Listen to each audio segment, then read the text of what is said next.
alay si Atong Ang. Ano bang pakiko kay Atong Ang? Pero iiskandalo lamang ako.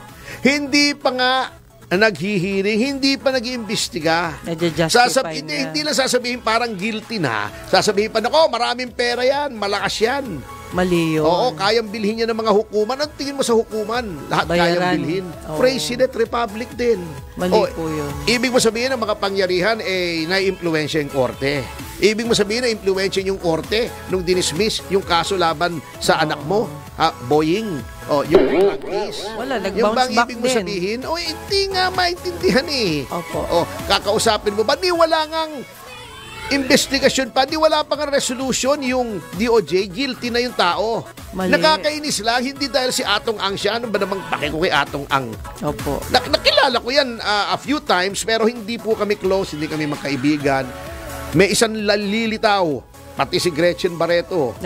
Idadamay. Hindi nyo ba alam yung principle ng res inter alios acta? Ano po yun?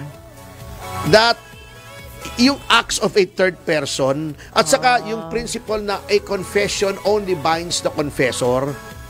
Ganito yan. Kaya meron